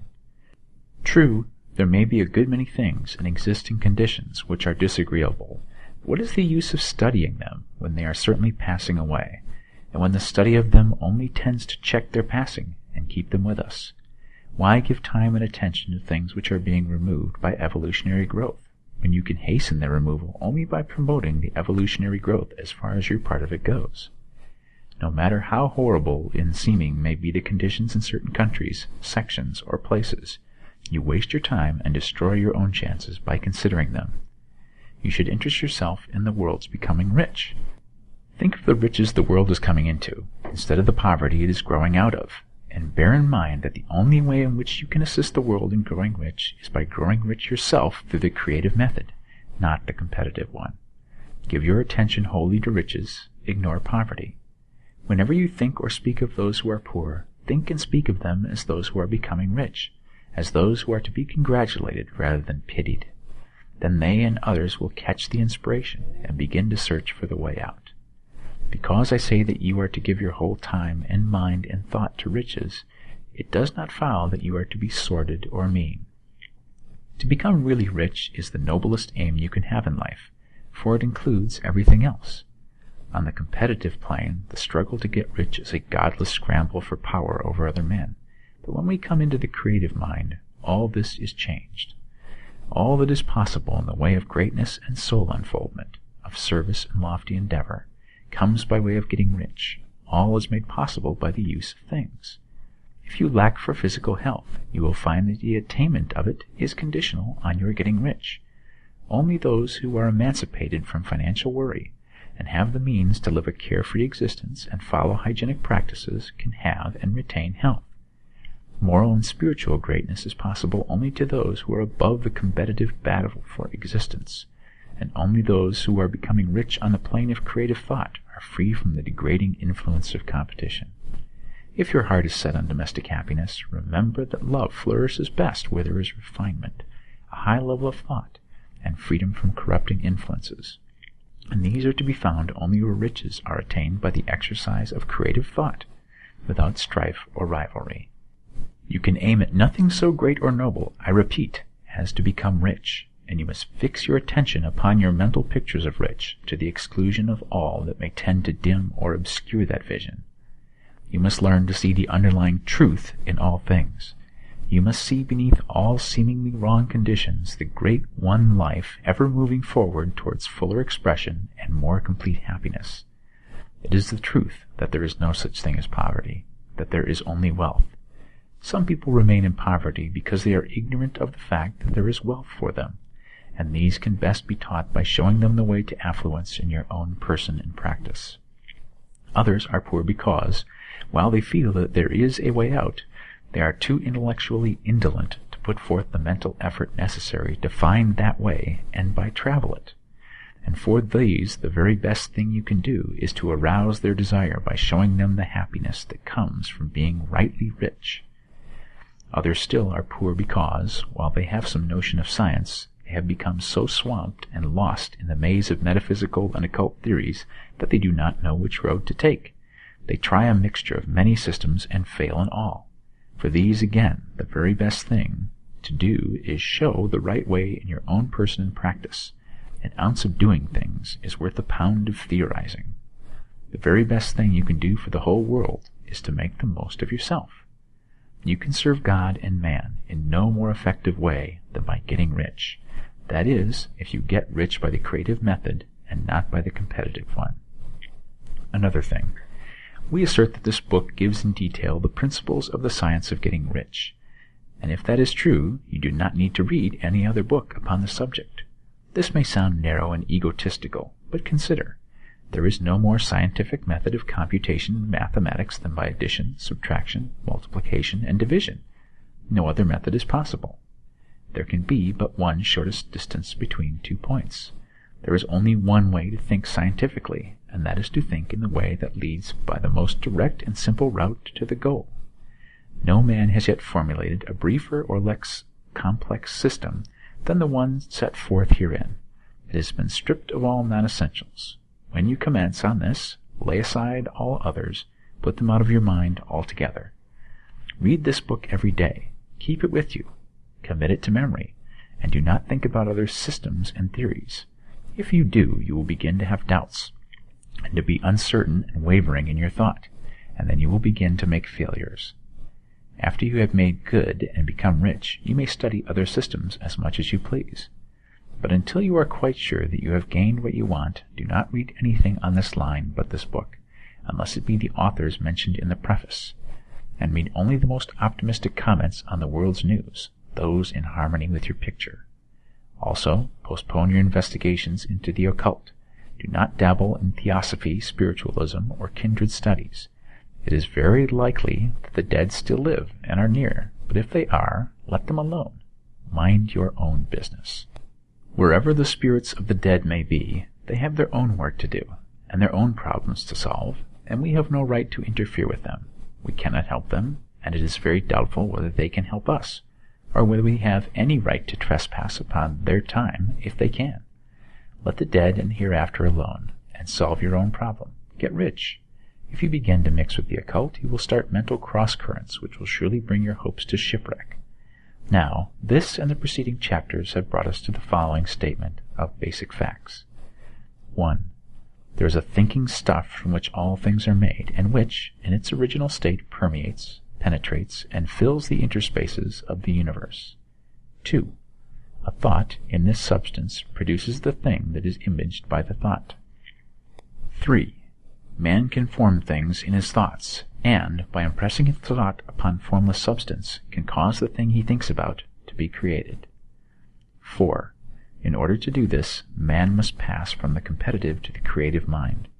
He must form a clear mental picture of the things he wants, and hold this picture in his thoughts with the fixed purpose to get what he wants, and the unwavering faith that he does get what he wants, closing his mind against all that may tend to shake his purpose, dim his vision, or quench his faith. And in addition to all of this, we shall see now that he must live and act in a certain way. Chapter 11. Acting in a certain way. Thought is the creative power, or the impelling force, which causes the creative power to act. Thinking in a certain way will bring riches to you, but you must not rely upon thought alone, paying no attention to personal action. That is the rock upon which many otherwise scientific metaphysical thinkers meet shipwreck, the failure to connect thought with personal action. We have not yet reached the stage of development, even supposing such a stage to be possible, in which man can create directly from formless substance without nature's processes or the work of human hands. Man must not only think, but his personal action must supplement his thought. By thought you can cause the gold in the hearts of the mountains to be impelled towards you, but it will not mine itself, refine itself, coin itself into double eagles, or come rolling along the roads seeking its way into your pocket. Under the impelling power of the Supreme Spirit, men's affairs will be so ordered that someone will be led to mine the gold for you. Other men's business transactions will be so directed that the gold will be brought towards you, and you must so arrange your own business affairs that you may be able to receive it when it comes to you. Your thought makes all things, animate and inanimate, work to bring you what you want, but your personal activity must be such that you can rightly receive what you want when it reaches you. You are not to take it as charity, nor to steal it. You must give every man more in use value than he gives you in cash value.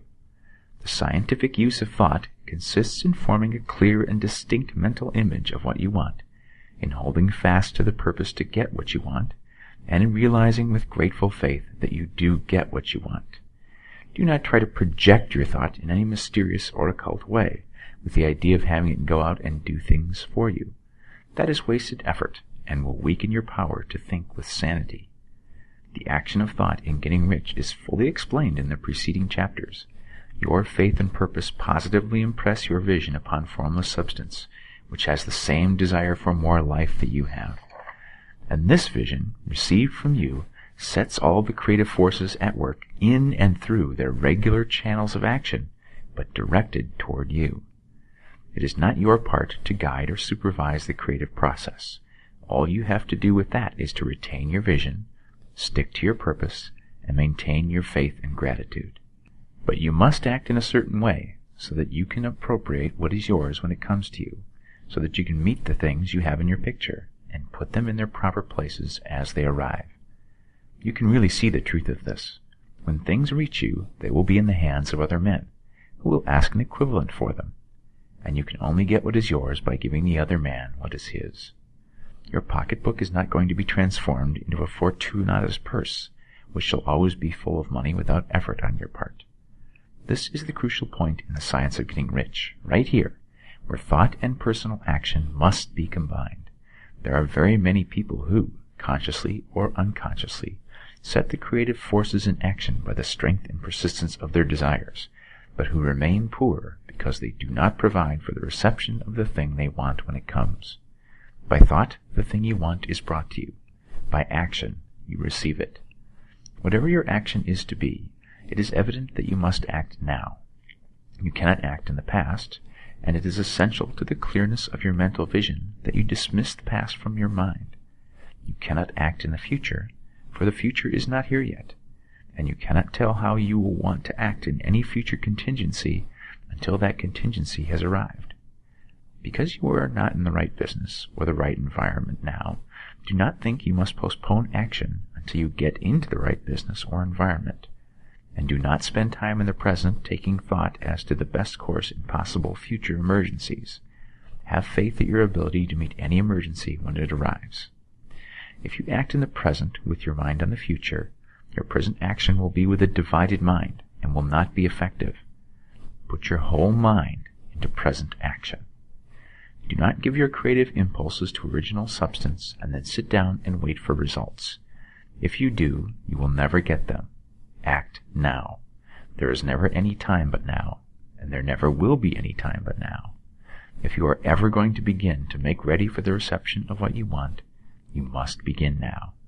And your action, whatever it is, must most likely be in your present business or employment, and must be upon the persons and things in your present environment.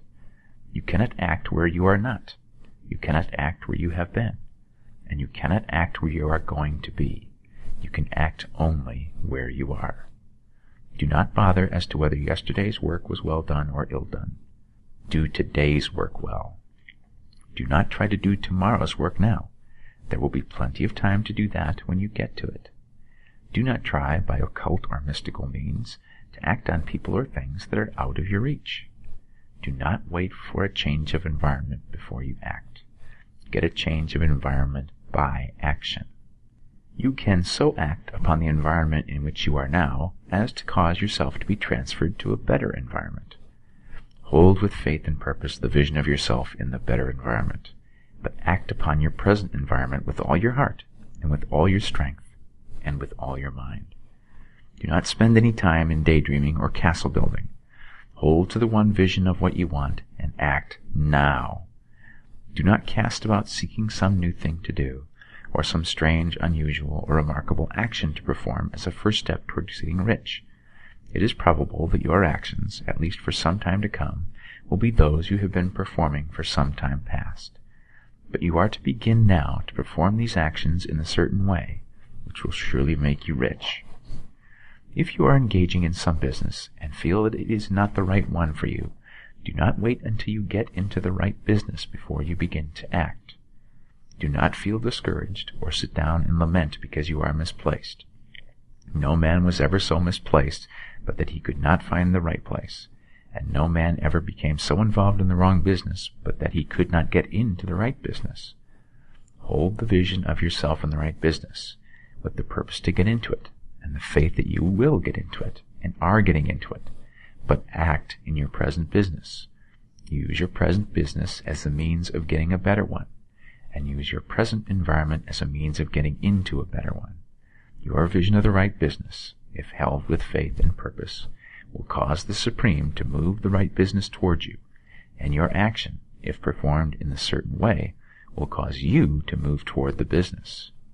If you are an employee or wage earner and feel that you must change places in order to get what you want, do not project your thought into space and rely upon it to get you another job. It will probably fail to do so. Hold the vision of yourself in the job you want while you act with faith and purpose on the job you have, and you will certainly get the job you want. Your vision and faith will set the creative force in motion to bring it toward you, and your action will cause the forces in your own environment to move you towards the place you want. In closing this chapter, we will add another statement to our syllabus. 1. There is a thinking stuff from which all things are made, and which, in its original state, permeates, penetrates, and fills the interspaces of the universe. 2. A thought, in this substance, produces the thing that is imaged by the thought. 3. Man can form things in his thought, and, by impressing his thought upon formless substance, can cause the thing he thinks about to be created. 4. In order to do this, man must pass from the competitive to the creative mind. He must form a clear mental picture of the things he wants, and hold this picture in his thoughts with the fixed purpose to get what he wants, and the unwavering faith that he does get what he wants, closing his mind to all that may tend to shake his purpose, dim his vision, or quench his faith. And 5. That he may receive what he wants when it comes, man must act now upon the people and things in his present environment. Chapter 12. Efficient Action.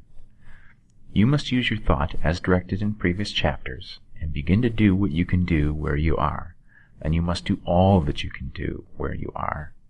You can advance only being larger than your present place, and no man is larger than his present place who leaves undone any of the work pertaining to that place. The world is advanced only by those who more than fill their present places.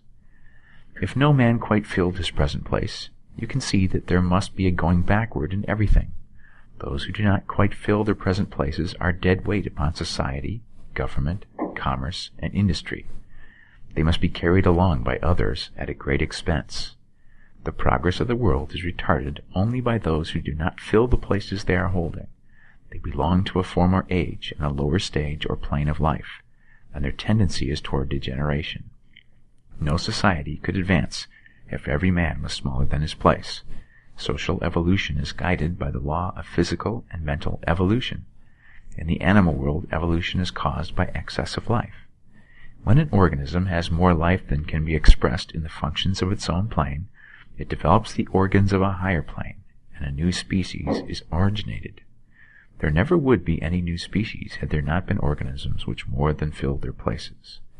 The law is exactly the same for you. Your getting rich depends upon you applying this principle to your own affairs. Every day is either a successful day or a day of failure, and it is the successful days which get you what you want. If every day is a failure, you can never get rich, while if every day is a success, you cannot fail to get rich. If there is something that may be done today, and you do not do it, you have failed insofar as that thing is concerned, and the consequences may be more disastrous than you imagine. You cannot foresee the results of even the most trivial act. You do not know the workings of all the forces that have been set moving in your behalf. Much may be depending on your doing some simple act. It may be the very thing which is to open the door of opportunity to very great possibilities. You can never know all the combinations which supreme intelligence is making for you in the world of things and of human affairs. Your neglect or failure to do some small thing may cause a long delay in getting what you want. Do, every day, all that can be done that day. There is, however, a limitation or qualification of the above that you must take into account. You are not to overwork, nor to rush blindly into your business in the effort to do the greatest possible number of things in the shortest possible time. You are not to try to do tomorrow's work today, nor to do a week's work in a day. It is really not the number of things you do, but the efficiency of each separate act that counts. Every act is, in itself, either a success or a failure. Every act is, in itself, either effective or inefficient. Every inefficient act is a failure, and if you spend your life in doing inefficient acts, your whole life will be a failure. The more things you do, the worse for you if all your acts are inefficient ones. On the other hand, every efficient act is a success in itself, and if every act of your life is an efficient one, your whole life must be a success. The cause of failure is doing too many things in an inefficient manner and not doing enough things in an efficient manner. You will see that it is a self-evident proposition that if you do not do any inefficient acts, and if you do a sufficient number of efficient acts, you will become rich. If, now, it is possible for you to make each act an efficient one, you will see again that the getting of riches is reduced to an exact science, like mathematics. The matter turns, then, on the questions whether you can make each separate act a success in itself. And this you can certainly do. You can make each act a success because all power is working with you, and all power cannot fail. Power is at your service, and to make each act efficient, you have only to put power into it. Every action is either strong or weak. And when every one is strong, you are acting in a certain way which will make you rich. Every act can be made strong and efficient by holding your vision while you are doing it, and putting the whole power of your faith and purpose into it. It is at this point that people fail who separate mental power from personal action. They use the power of mind in one place and at one time, and they act in another place and at another time. So their acts are not successful in themselves. Too many of them are inefficient. But if all power goes into every act, no matter how commonplace, every act will be a success in itself. And as in the nature of things every success opens the way to other successes, your progress towards what you want, and the progress of what you want towards you, will become increasingly rapid. Remember that successful action is cumulative in its results. Since the desire for more life is inherent in all things, when a man begins to move towards larger life, more things attach themselves to him, and the influence of his desire is multiplied. Do, every day, all that you can do that day, and do each act in an efficient manner. In saying that you must hold your vision while you are doing each act, however trivial or commonplace, I do not mean to say that it is necessary at all times to see the vision distinctly to its smallest detail. It should be the work of your leisure hours to use your imagination on the details of your vision, and to contemplate them until they are firmly fixed upon memory. If you wish speedy results, spend practically all of your spare time in this practice. By continuous contemplation, you will get the picture of what you want, even to the smallest details, so firmly fixed upon your mind, and so completely transferred to the mind of formless substance, that in your working hours you need only to mentally refer to the picture to stimulate your faith and purpose, and cause your best effort to be put forth. Contemplate your picture in your leisure hours until your consciousness is so full of it that you can grasp it instantly. You will become so enthused with its bright promises that the mere thought of it will call forth the strongest energies of your whole being. Let us again repeat our syllabus, and by slightly changing the closing statements, bring it to the point we have now reached. 1. There is a thinking stuff from which all things are made, and which, in its original state, permeates, penetrates, and fills the interspaces of the universe. 2. A thought in this substance produces the thing that is imaged by the thought. 3. Man can form things in his thought, and, by impressing his thought upon formless substance, can cause the thing he thinks about to be created. 4. In order to do this, man must pass from the competitive to the creative mind. He must form a clear mental picture of the things he wants, and do, with faith and purpose, all that can be done each day, doing each separate thing in an efficient manner. Chapter 13. Getting into the right business. Success in any particular business depends for one thing upon your possessing, in a well-developed state, the faculties required in that business. Without good musical faculty, no one can succeed as a teacher of music. Without well-developed mechanical faculties, no one can achieve great success in any of the mechanical trades. Without tact and the commercial faculties, no one can succeed in mercantile pursuits. But to possess, in a well-developed state, the faculties required in your particular vocation does not ensure getting rich. There are musicians who have remarkable talent, and who yet remain poor. There are blacksmiths, carpenters, and so on, who have excellent mechanical ability, but who do not get rich. And there are merchants with good faculties for dealing with men, who nevertheless fail. The different faculties are tools. It is essential to have good tools, but it is also essential that the tools should be used in the right way. One man can take a sharp saw, a square, a good plane, and so on, and build a handsome article of furniture. Another man can take that same set of tools and set to work to duplicate the article, but his production will be a botch. He does not know how to use good tools in a successful way. The various faculties of your mind are the tools with which you must do the work which is to make you rich. It will be easier for you to succeed if you get into a business for which you are well equipped with mental tools. Generally speaking, you will do best in that business which will use your strongest faculties, the one for which you are naturally best fitted. But there are limitations to this statement also. No man should regard his vocation as being irrevocably fixed by the tendencies with which he was born. You can get rich in any business, for if you have not the right talent, you can develop that talent. It merely means that you will have to make your tools as you go along, instead of confining yourself to the use of those with which you were already born. It will be easier for you to succeed in a vocation for which you already have the talents in a well-developed state, but you can succeed in any vocation, for you can develop any rudimentary talent, and there is no talent of which you have not at least the rudiment.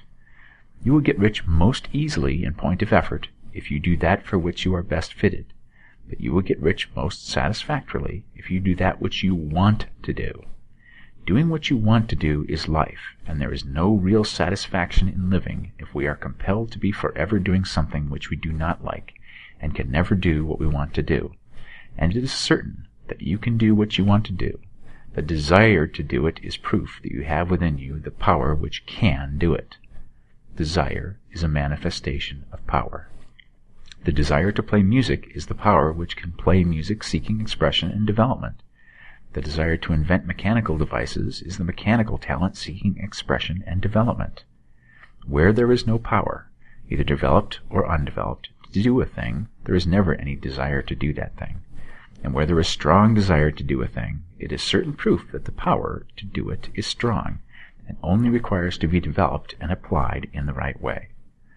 All things being equal, it is best to select the business for which you have the best developed talent. But if you have a strong desire to engage in any particular line of work, you should select that work as the ultimate end at which you aim. You can do what you want to do, and it is your right and privilege to follow the business or vocation which will be most congenial and pleasant. You are not obliged to do what you do not like to do, and should not do it except as a means to bring you to the doing of the thing you want to do. If there are past mistakes whose consequences have placed you in an undesirable business or environment, you may be obliged for some time to do what you do not like to do. But you can make the doing of it pleasant by knowing that it is making it possible for you to come to the doing of what you want to do. If you feel that you are not in the right vocation, do not act too hastily in trying to get into another one. The best way, generally, to change business or environment is by growth. Do not be afraid to make a sudden and radical change if the opportunity is presented, and you feel, after careful consideration, that it is the right opportunity. But never take sudden or radical action when you are in doubt as to the wisdom of doing so. There is never any hurry on the creative plane, and there is no lack of opportunity. When you get out of the competitive mind, you will understand that you never need to act hastily. No one else is going to beat you to the thing you want to do. There is enough for all. If one space is taken, another and a better one will be opened for you a little farther on. There is plenty of time. When you are in doubt, wait. Fall back on the contemplation of your vision, and increase your faith and purpose, and by all means, in times of doubt and indecision, cultivate gratitude. A day or two spent in contemplating the vision of what you want, and in earnest thanksgiving that you are getting it, will bring your mind into such close relationship with the Supreme that you will make no mistake when you do act. There is a mind which knows all there is to know, and you can come into close unity with this mind by faith and the purpose to advance in life if you have deep gratitude. Mistakes come from acting hastily, or from acting in fear or doubt, or in forgetfulness of the right motive, which is more life to all and less to none. As you go on in the certain way, opportunities will come to you in increasing number, and you will need to be very steady in your faith and purpose, and to keep in close touch with the All-Mind by reverent gratitude. Do all that you can do in a perfect manner every day, but do it without haste, worry, or fear. Go as fast as you can, but never hurry. Remember that in the moment you begin to hurry, you cease to be a creator and become a competitor. You drop back upon the old plane again. Whenever you find yourself hurrying, call a halt. Fix your attention on the mental image of the thing you want, and begin to give thanks that you are getting it. The exercise of gratitude will never fail to strengthen your faith and renew your purpose. Chapter 14. The Impression of Increase. Whether you change your vocation or not, Your actions for the present must be those pertaining to the business in which you are now engaged. You can get into the business you want by making constructive use of the business you already are established in, by doing your daily work in a certain way. And insofar as your business consists in dealing with other men, whether personally or by letter, the key thought of all your efforts must be to convey to their minds the impression of increase. Increase is what all men and women are seeking. It is the urge of the formless intelligence within them seeking fuller expression. The desire for increase is inherent in all nature. It is the fundamental impulse of the universe. All human activities are based on the desire for increase. People are seeking more food, more clothes, better shelter, more luxury, more beauty, more knowledge, more pleasure, increase in something, more life. Every living thing is under this necessity for continuous advancement. Where increase of life ceases, dissolution and death set in at once. Man instinctively knows this, and hence he is forever seeking more. This law of perpetual increase is set forth by Jesus in the parable of the talents. Only those who gain more retain any. From him who hath not shall be taken away even that which he hath. The normal desire for increased wealth is not an evil or reprehensible thing. It is simply the desire for more abundant life. It is aspiration. And because it is the deepest instinct of their natures, all men and women are attracted to him who can give them more of the means of life. In following the certain way as described in the foregoing pages, you are getting continuous increase for yourself, and you are giving it to all with whom you deal. You are a creative center from which increase is given off to all. Be sure of this, and convey assurance of the fact to every man, woman, and child with whom you come in contact, no matter how small the transaction. Even if it be only the selling of a stick of candy to a little child, put into it the thought of increase, and make sure that the customer is impressed with the thought. Convey the impression of advancement with everything you do, so that all people shall receive the impression that you are an advancing man, and that you advance all who deal with you. Even to the people with whom you meet in a social way, without any thought of business, and to whom you do not try to sell anything, give the thought of increase. You can convey this impression by holding the unshakable faith that you, yourself, are in the way of increase, and by letting this faith inspire, fill, and permeate every action. Do everything that you do in the firm conviction that you are an advancing personality, and that you are giving advancement to everybody. Feel that you are getting rich, and that in doing so you are making others rich, and conferring benefits on all. Do not boast or brag of your success, or talk about it unnecessarily. True faith is never boastful. Wherever you find a boastful person, you find one who is secretly doubtful and afraid. Simply feel the faith, and let it work out in every transaction. Let every act and tone and look express the quiet assurance that you are getting rich, that you are already rich. Words will not be necessary to communicate this feeling to others. They will feel the sense of increase when in your presence, and will be attracted to you again. You must so impress others that they will feel, in associating with you, they will get increase for themselves.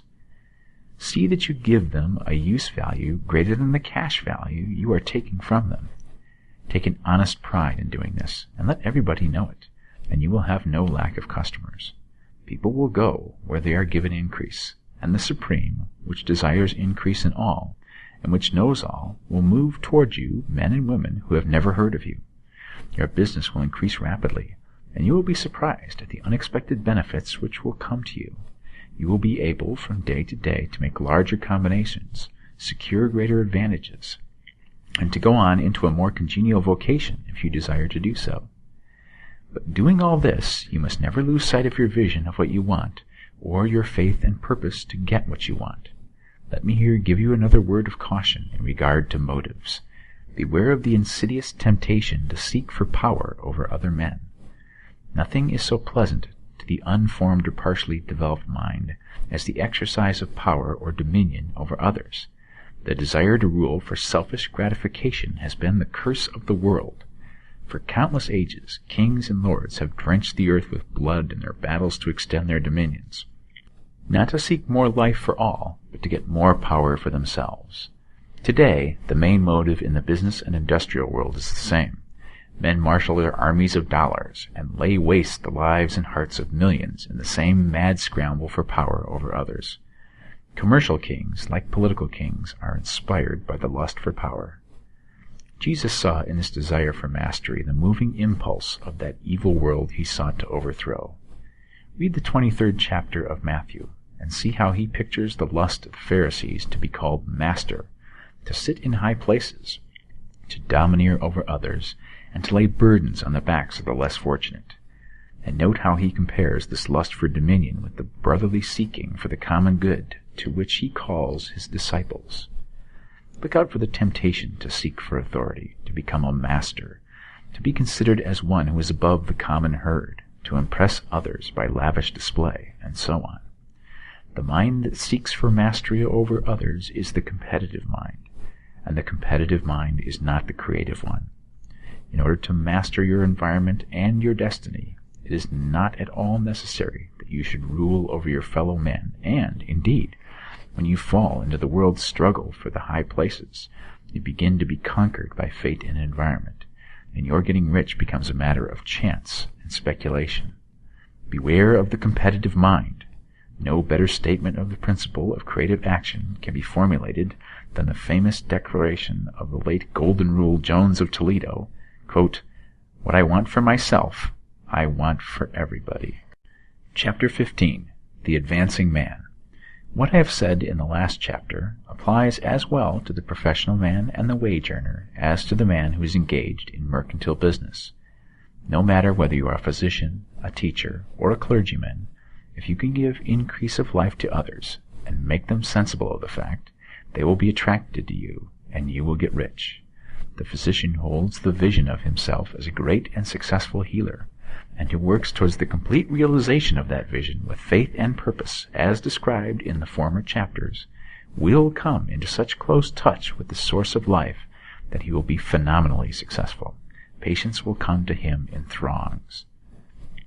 No one has a greater opportunity to carry into effect the teaching of this book than the practitioner of medicine. It does not matter to which of the various schools he may belong, for the principle of healing is common to all of them, and may be reached by all alike.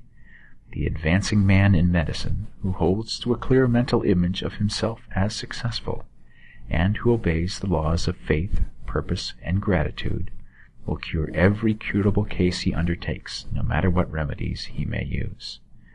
In the field of religion, the world cries out for the clergyman who can teach his hearers the true science of abundant life. He who masters the details of the science of getting rich, together with the allied sciences of being well, of being great, and of winning love, and who teaches these details from the pulpit, will never lack for a congregation. This is the gospel that the world needs. It will give increase of life, and men will hear it gladly, and will give liberal support to the man who brings it to them. What is now needed is a demonstration of the science of life from the pulpit. We want preachers who can not only tell us how, but who in their own persons will show us how.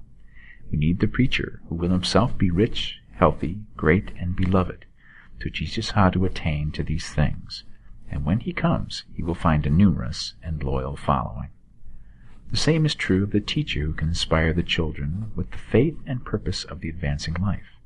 He will never be out of a job, and any teacher who has this faith and purpose can give it to his pupils. He cannot help giving it to them if it is part of his own life and practice. What is true of the teacher, preacher, and physician is true of the lawyer, dentist, real estate man, insurance agent, of everybody. The combined mental and personal action I have described is infallible. It cannot fail. Every man and woman who follows these instructions steadily, perseveringly, and to the letter will get rich. The law of the increase of life is as mathematically certain in its operation as the law of gravitation. Getting rich is an exact science. The wage earner will find this as true of his case as of any of the others mentioned. Do not feel that you have no chance to get rich because you are working where there is no visible opportunity for advancement, where wages are small and the cost of living high. Form your clear mental vision of what you want, and begin to act with faith and purpose. Do all the work you can do every day, and do each piece of work in a perfectly successful manner. Put the power of success and the purpose to get rich into everything you do. But do not do this merely with the idea of currying favor with your employer, in the hope that he or those above you will see your good work and advance you. It is not likely that they will do so.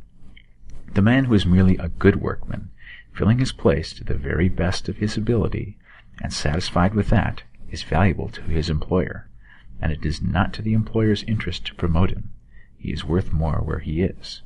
To secure advancement, something more is necessary than to be too large for your place. The man who is certain to advance is the one who is too big for his place, and who has a clear concept of what he wants to be, who knows that he can become what he wants to be, and who is determined to be what he wants to be. Do not try to more than fill your present place with a view to pleasing your employer. Do it with an idea of advancing yourself. Hold the faith and purpose of increase during work hours, after work hours, and before work hours. Hold it in such a way that every person who comes in contact with you, whether foreman, fellow workman, or social acquaintance, will feel the power of purpose radiating from you, so that every one will get the sense of advancement and increase from you.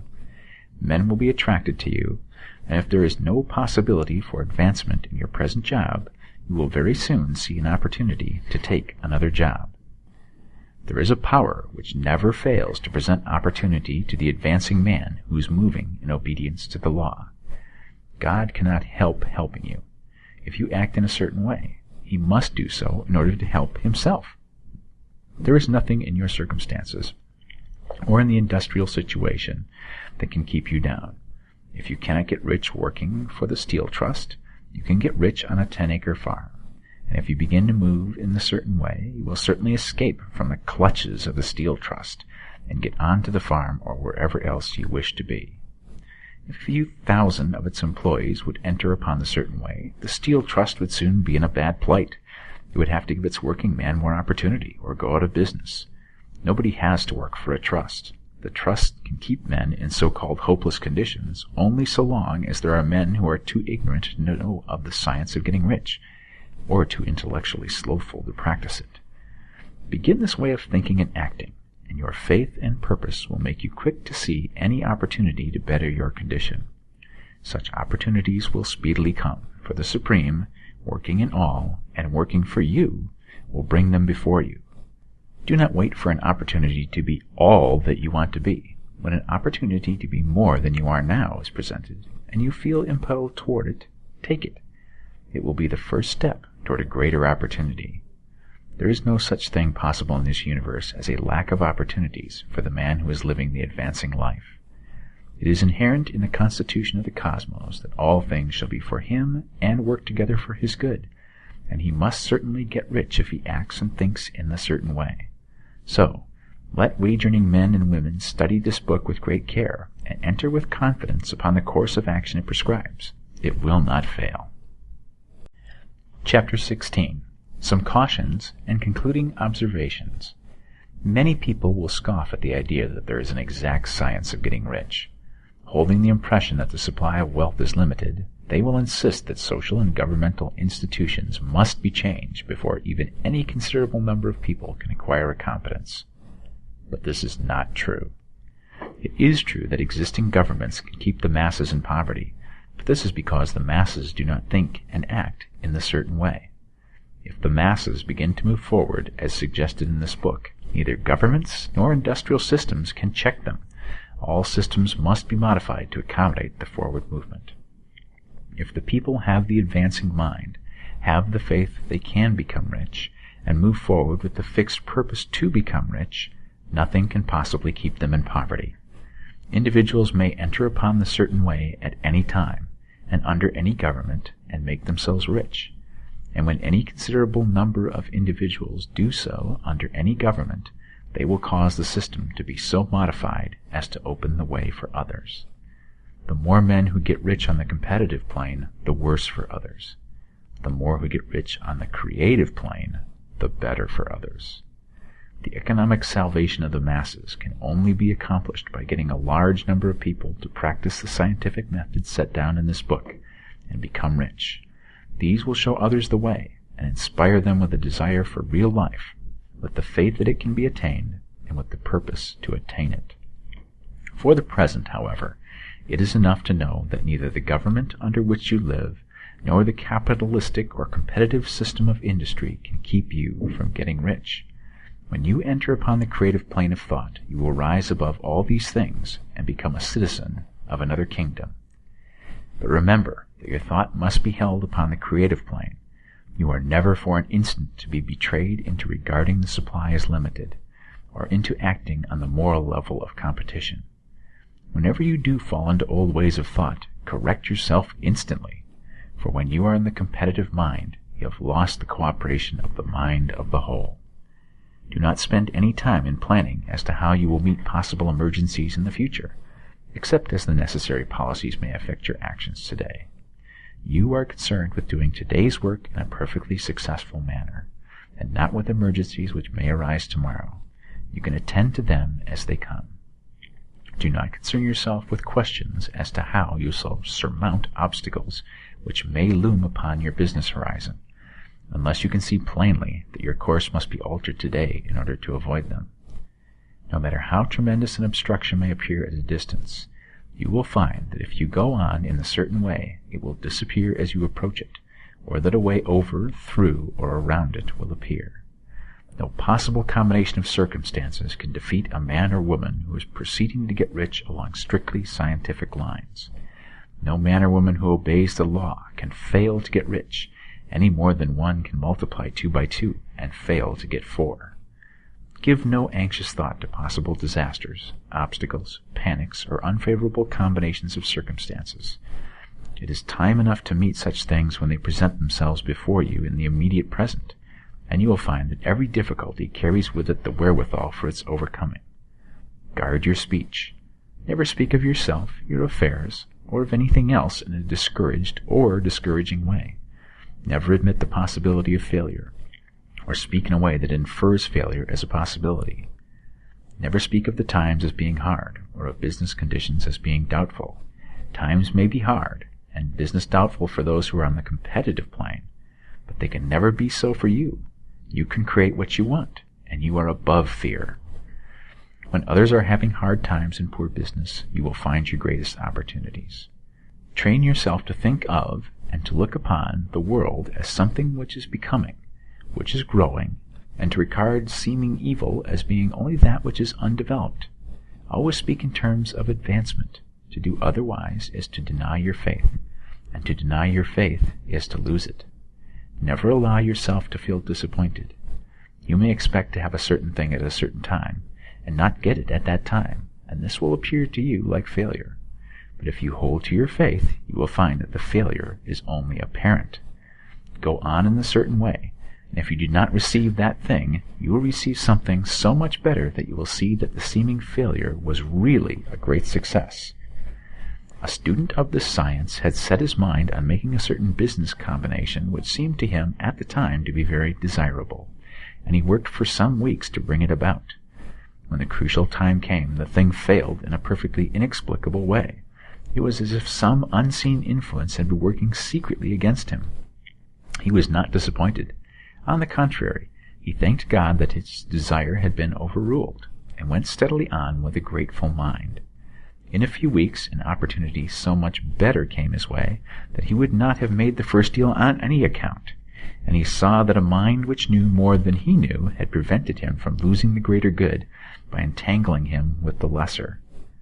That is the way every seeming failure will work out for you, if you keep your faith, hold to your purpose, have gratitude, and do every day all that can be done that day, doing each separate act in a successful manner. When you make a failure, it is because you have not asked for enough. Keep on, and a larger thing than you are seeking will certainly come to you. Remember this. You will not fail because you lack the necessary talent to do that which you wish to do. If you go on as I have directed, you will develop all the talent that is necessary to the doing of your work. It is not within the scope of this book to deal with the science of cultivating talent, but it is as certain and simple as the process of getting rich. However, do not hesitate or waver for fear that when you come to any certain place you will fail for lack of ability. Keep right on, and when you come to that place, the ability will be furnished to you. The same source of ability which enabled the untaught Lincoln to do the greatest work in government ever accomplished by a single man is open to you. You may draw upon all the mind there is for wisdom to use in meeting the responsibilities which are laid upon you. Go on in full faith. Study this book. Make it your constant companion until you have mastered all the ideas contained in it. While you are getting firmly established in this faith, you will do well to give up most recreations and pleasure, and to stay away from places where ideas conflicting with these are advanced in lectures or sermons. Do not read pessimistic or conflicting literature, or get into arguments upon the matter. Do very little reading outside of the writers mentioned in the preface. Spend most of your leisure time in contemplating your vision and in cultivating gratitude and in reading this book. It contains all you need to know of the science of getting rich, and you will find all the essentials summed up in the following chapter. Chapter 17. Summary of the Science of Getting Rich. There is a thinking stuff from which all things are made, and which, in its original state, permeates, penetrates, and fills the interspaces of the universe. A thought in this substance produces the thing that is imaged by the thought. Man can form things in his thought, and by impressing his thought upon formless substance can cause the thing he thinks about to be created. In order to do this, man must pass from the competitive to the creative mind. Otherwise he cannot be in harmony with the formless intelligence, which is always creative and never competitive in spirit. Man may come into full harmony with the formless substance by entertaining a lively and sincere gratitude for the blessings it bestows upon him. Gratitude unifies the mind of man with the intelligence of substance, so that man's thoughts are received by the formless. Man can remain upon the creative plane only by uniting himself with the formless intelligence through a deep and continuous feeling of gratitude.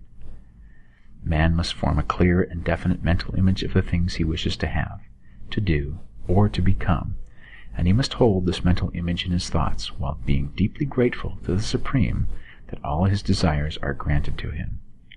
The man who wishes to get rich must spend his leisure hours in contemplating his vision and in earnest thanksgiving that the reality is being given to him. Too much stress cannot be laid on the importance of frequent contemplation of the mental image, coupled with unwavering faith and devout gratitude. This is the process by which the impression is given to the formless, and the creative forces set in motion. The creative energy works through the established channels of natural growth and of the industrial and social order. All that is included in his mental image will surely be brought to the man who follows the instructions given above, and whose faith does not waver. What he wants will come to him through the ways of established trade and commerce. In order to receive his own when it shall come to him, man must be active, and this activity can only consist in more than filling his present place. He must keep in mind the purpose to get rich through the realization of his mental image, and he must do, every day, all that he can do that day, taking care to do each act in a successful manner. He must give to every man a use value in excess of the cash value he receives, so that each transaction makes for more life, and he must so hold the advancing thought that the impression of increase will be communicated to all with whom he comes in contact. The men and women who practice the foregoing instructions will certainly get rich, and the riches they receive will be in exact proportion to the definiteness of their vision, the fixity of their purpose, the steadiness of their faith, and the depth of their gratitude. The end.